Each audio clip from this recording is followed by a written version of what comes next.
The Life is Good Playmakers, our mission is to help children overcome life-threatening challenges. And by life-threatening challenges, meaning helping kids whose lives have been deeply impacted by violence, by poverty, by illness, by hurricanes, by earthquakes, whatever it is that gets in the way of a child growing up in a healthy, joyful, empowered way.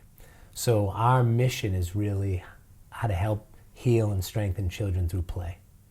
When I was graduating from UMass, it was probably 1989, 1990.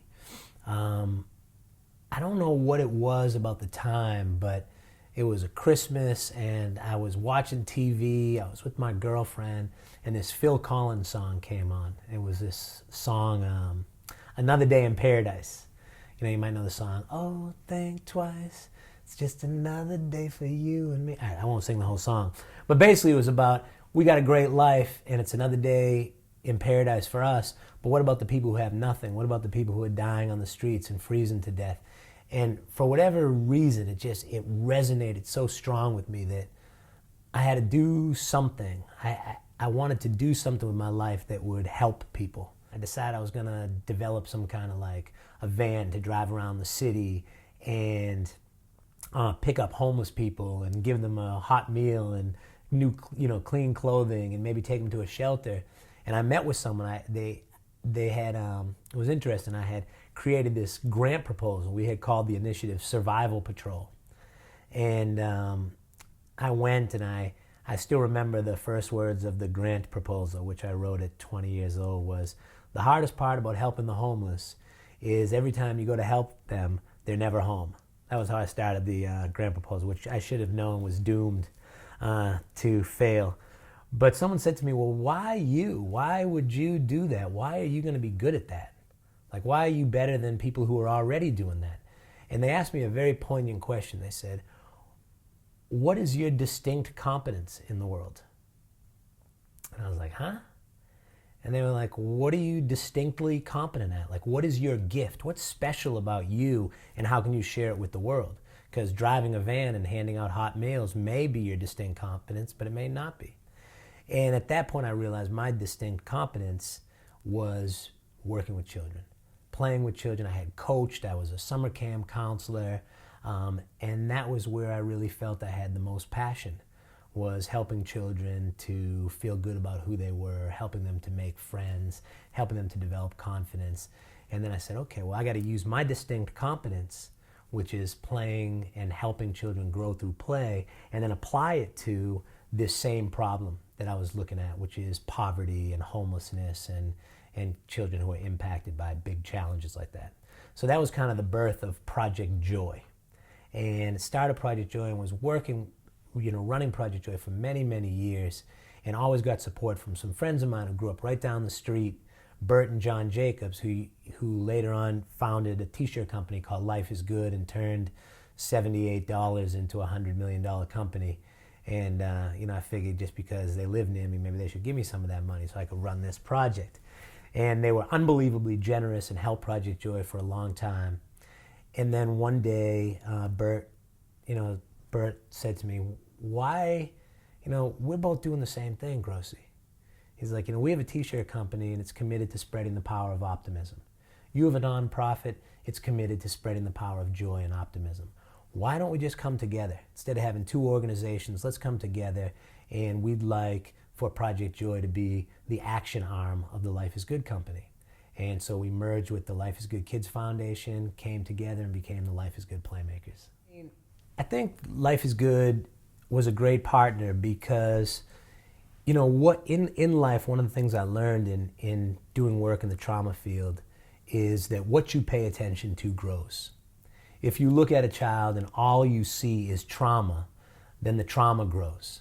And if you look in a child and you can somehow find or see some joy in them, their strength, their creativity, you see beyond that and see what's right with that child and focus on what's right with that child can grow in a much greater way.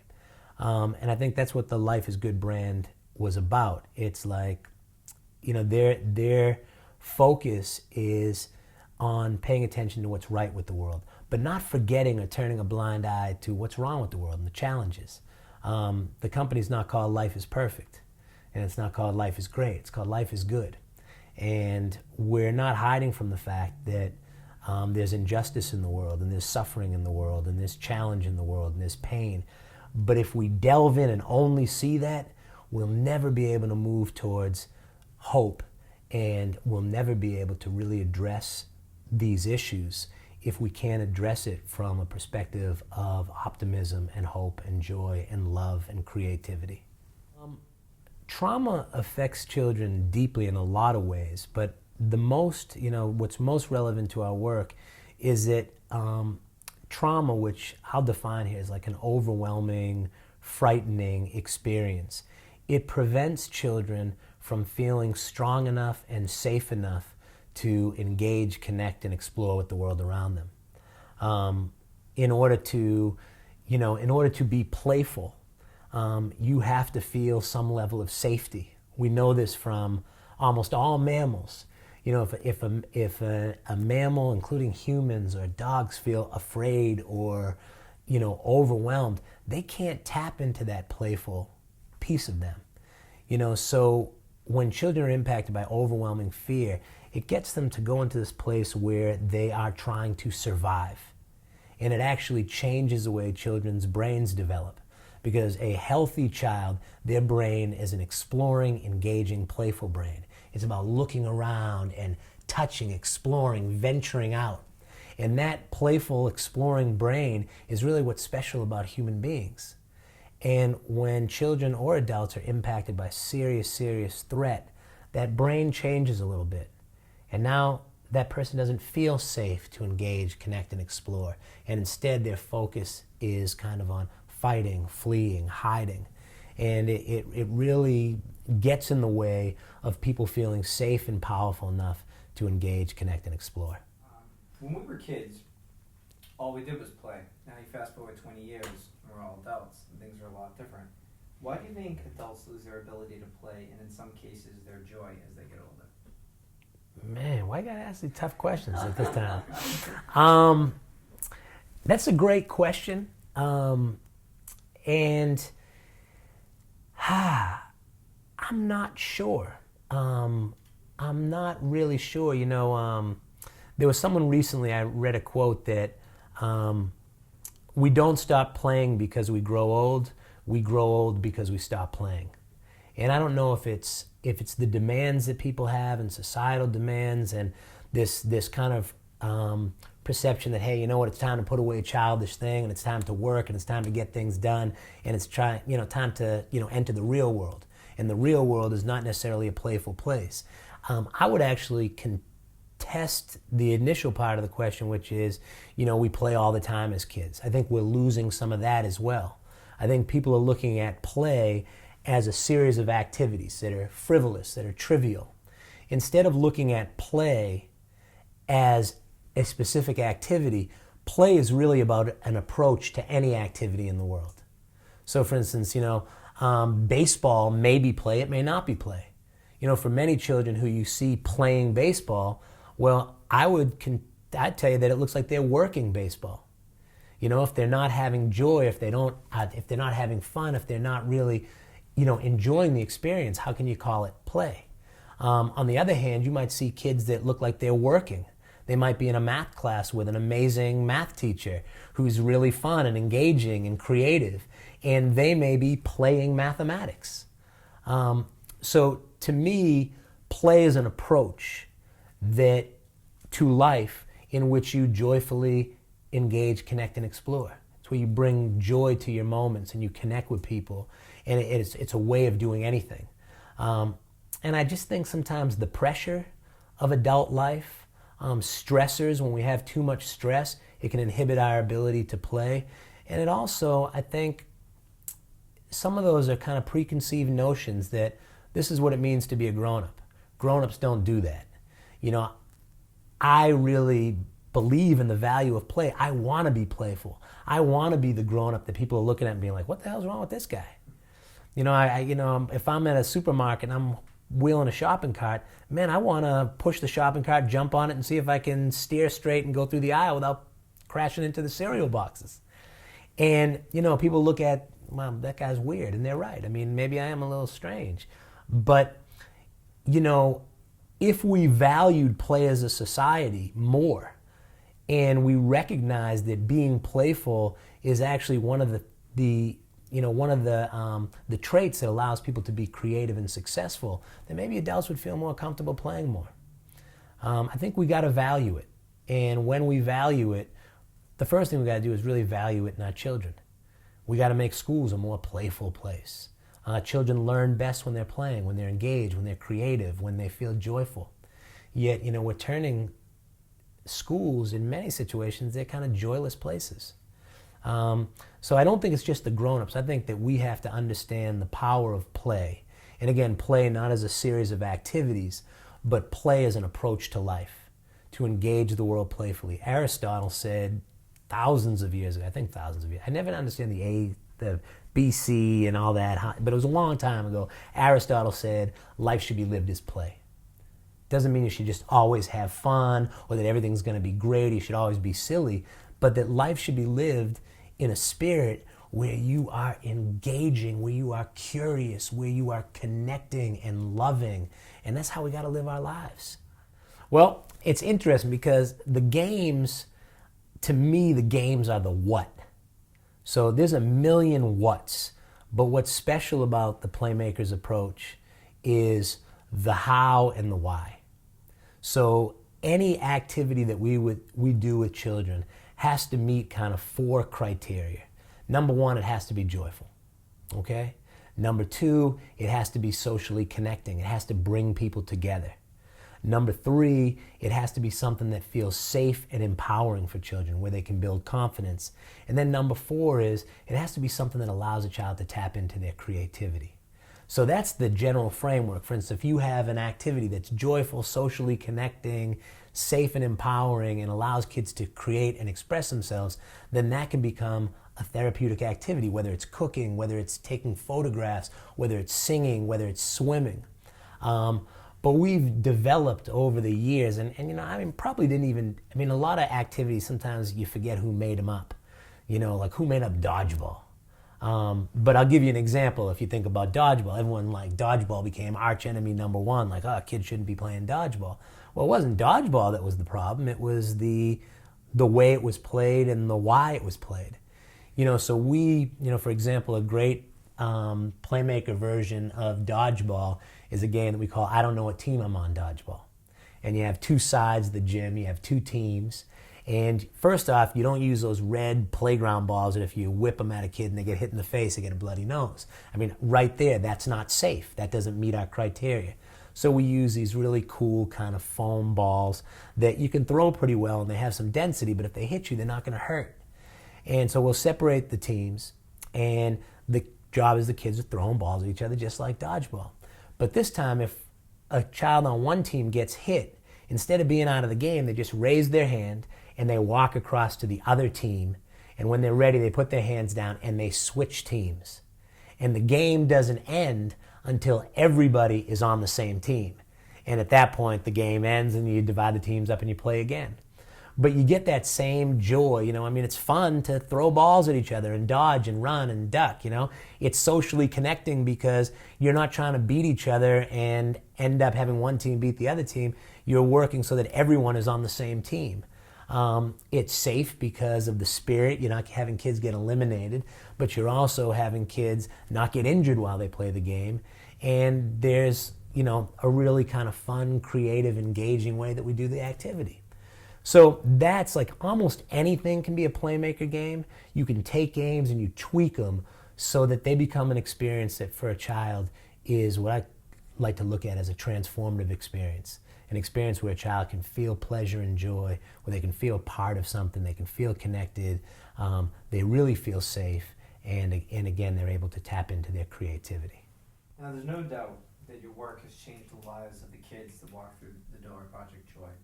My question for you is, how have these kids changed your life? Man, I think there's this myth about social service. And the myth is that somehow social workers and psychologists and teachers, we should be martyrs. that you should sacrifice for the greater good. And I don't see it that way. I think that social workers and teachers and counselors, the best ones, I think are selfish. And they're selfish in the fact that they know that they actually get more than they give. I mean, my life without being part of the Playmakers, without being part of this project, without meeting the thousands of kids that I met, would be empty. So I learn so much from the children that I work with. I get so much in return, emotionally, psychologically. It's a huge part of my identity. So I get more than I give. And, I think that that's what allows the work to be sustainable. Because if you're always giving, and you're not getting in return, your glass empties. And then you feel empty and resentful because I gave and I gave and I gave. And now I'm empty. But I think with service providers or people that are doing good work out there that know that are constantly having their glass refilled and replenished, they don't burn out, they don't run dry. I know the work will never be done.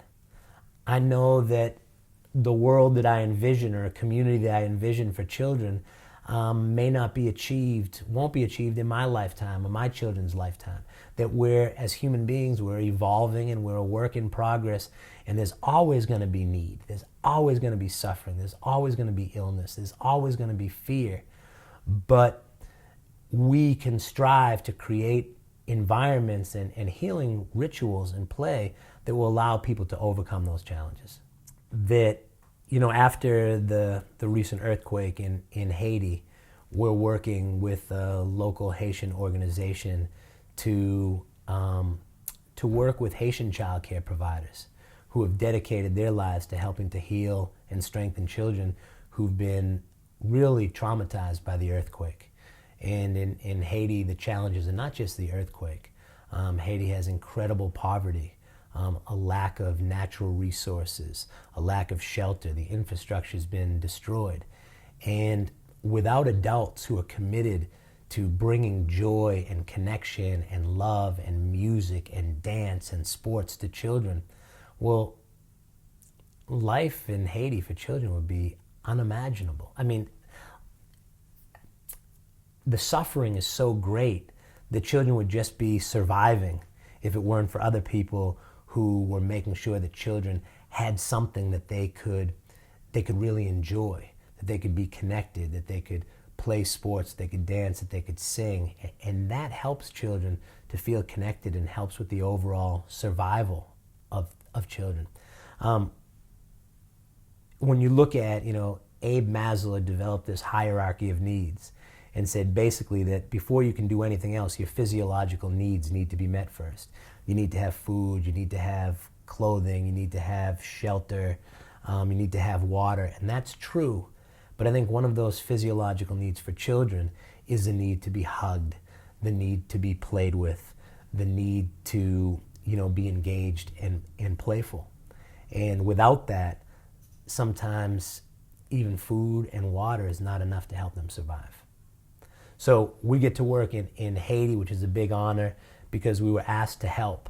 We don't go anywhere unless a local provider says we need some help from the Playmakers. And then our role is to provide training, resources, and support to frontline child care providers, the Haitian people, so that they can help to heal and strengthen their own children. So our project in Haiti is about helping Haitians to train other Haitians to help the children of Haiti. Yeah, I love Boston. My friends used to talk to me. When I went to UMass, I had a lot of friends from New York, and they'd be like, dude, Boston's not the center of the universe. And I said, yeah, Boston is. They call it the hub. Boston is the center of the universe. And I'm a homer. I love the Red Sox. I love the Celtics. I love the Patriots. The Bruins, I don't really know hockey, but when playoff time comes, I'm watching the games. I'm rooting for the Bruins. I love Boston as the, kind of where it all began in the United States. And so to be a Bostonian, to be from Boston, I'm so proud to have our office in Boston. And when we found a rental unit on Newbury Street, which is a very weird place to have a not-for-profit, especially when you're asking people for money and they're like, don't you have an office on Newbury Street? Like, how are you asking me for money? But being in the city and being around that energy of Boston, it's a special place. And there's because we have so many great schools in Boston, we have students that are there all the time, and I think we have very passionate people in Boston. So to be able to focus the Life is Good Playmakers in our hometown of Boston and be part of that community, it means the world to me. And everywhere I go, I represent Boston. Every time I go, we did a training in San Francisco. Like, you guys got to come to Boston. I mean, if you ever been to Boston, you got to be there. Obviously, we try to keep them away from Boston in the winter, unless, because, Boston winters aren't for everybody. We only want the hardy folks to come to Boston. But I'm super proud to be from Boston. I love the city of Boston. And just like, just like you love your mom and you love your dad, and you love your wife, there are always things about even things about your wife. I don't show her this video, but I love my wife, but there's things about my wife that maybe I don't always like. And I look at Boston the same way. I love Boston. Is Boston perfect? No. Do we have problems? Absolutely. But, let's love, I love my town, and it's a real honor to be in a position where you can do things that hopefully make Boston better. Yeah, the more, sometimes the more I go away, the more I realize that Boston has so much to offer. Like, we can criticize, for instance, I might criticize in times some of the early childhood education in Boston. I might look at it and go, wow, the early childhood education needs to really be improved, and we need to make some strides. And then you go somewhere else, and I won't mention the names of other places, and you look around and you go, wow, they're not near where Boston is.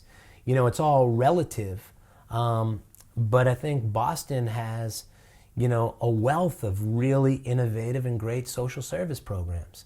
We don't have all the answers, but we're passionate about looking for answers and asking the right questions. And the more I travel out, the more, when I land back at Logan Airport, the more I'm grateful and say, wow, Boston's a great place. And Boston has a lot of really amazing people. And I think people are committed to making the world a better place. And, obviously we're not perfect. We got a ways to go, but I think Boston's doing a real good job. My number one role model is my dad. My dad is 81 years old now. His name's Herbert Gross. He's a professor. He's still a professor. He'll always be a professor. But he had this spirit that, like, material possessions were not important. It didn't matter what kind of car you drove or what kind of clothes you had, that you should help people. And we grew up, I know we grew up in Needham, which is a pretty affluent community, but my dad was a teacher and he was a single breadwinner in the family. And compared to other folks in Needham, we didn't have a whole lot of stuff. We still had more than most people in the world, but it seemed like we didn't have as much. We didn't have the same kind of car or big fancy house or to take big vacations or to do all stuff. And, my dad kind of said, let's not worry about that stuff. That's not what makes life rich. Relationships are what makes life rich. And the quality of a person's life is in direct proportion to the quality of their relationships. And so even though we were struggling and he was struggling to pay the bills, I didn't even know when we were a kid how much he was struggling. But if someone came to the house and wanted to be tutored in math, my father would tutor them. He wouldn't take money. If ever we had something like, we had an extra jacket in the house and someone wanted something that we had, you never sold stuff. If you had a couch that you were getting a new couch and you had the old couch, you never sold the old couch. You gave the old couch to somebody. He didn't like that pettiness of, just everything being about a business transaction. And he was not a good businessman. He never made a lot of money. Even to this day, my wife and I help out my mother and father financially because they helped us out. But they gave us the right moral compass. which was basically saying there's no greater wealth in the world than having friends and family and being able to help people when they're in need. And I don't think anybody ever sits on their deathbed and goes, I wish I had been a little more stingy. I wish I had, 2 more cars. I wish my house was bigger. But people do have regret, I think sometimes, that I wish I did more for other people. And so I think it's a big honor when you can do things for others, and to have that, to have that prioritized by my dad. I'd say he was my number one role model. And then my other role model would be Hulk Hogan. No, I'm only kidding. That's a joke. Joy is something that comes from within. And I think a lot of times people don't realize that, and they spend their whole life kind of acquiring stuff and then wonder why they're not happy. When we have everything we need to be joyful. And I think one of the biggest things that helps people to be joyful is to be of purpose. And, when you can experience pleasure, when you can help other people, it is just such a gift, and that energy just replicates itself and creates like a ripple, and it just makes the world a better place. So, young people should not get involved in helping the community just to make the community a better place. You should do it first and foremost. Young people should help the community so that their lives can be richer. And as a result, the community is going to get richer as well. But the truest way to help yourself is to help somebody else. And, my dad said, from the start, he said, I can't comprehend how we came to be on this planet. I don't understand kind of birth and death and that whole process. But I know that when you dedicate your life to making somebody's journey from birth to death all the more joyful or richer by you having been there along the way to help, then you're of purpose and you're of value. And I think that's really a primal drive of human beings, is to be of purpose and value.